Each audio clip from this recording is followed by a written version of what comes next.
The king stood at the edge of the royal training ground, watching in frustration. His finest trainers had failed. The wild horses, the most powerful and untamed in the kingdom, refused to obey. They kicked, ran, and fought against every attempt to control them. "These horses are impossible," one trainer shouted, stepping back in defeat. The king's face darkened. He had ordered that these horses be tamed, but nothing was working. He had seen men use ropes, force, even threats. Yet, the horses only grew wilder. Then a quiet voice spoke. "Your Majesty, may I try?" The king turned to see a simple horse trainer, one no one had paid much attention to before. The other trainers laughed. "If we failed, how can you succeed?" one of them sneered. But the king was desperate.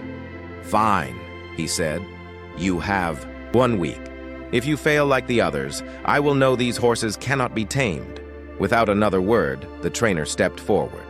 But instead of grabbing a whip or a rope, he did something shocking.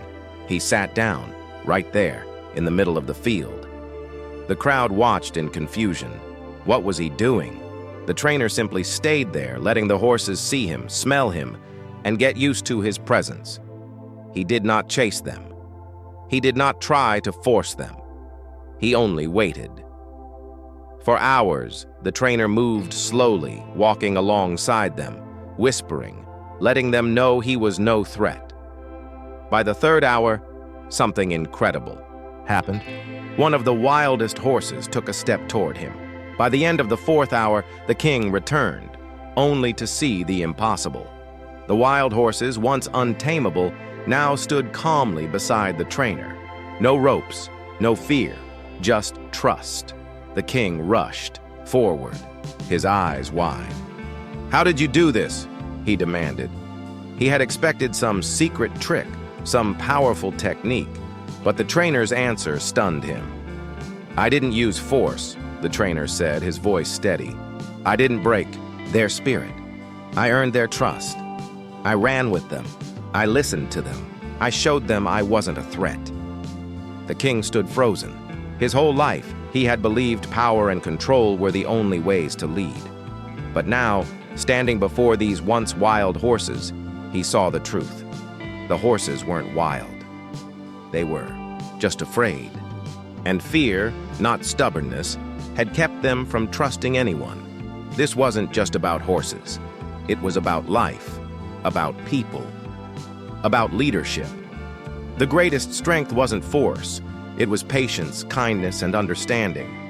The king realized something deeper. The wild horses weren't the only ones that needed taming. Inside every person, there are wild horses: anger, greed, pride, fear. These emotions pull us in different directions. They make us act without thinking.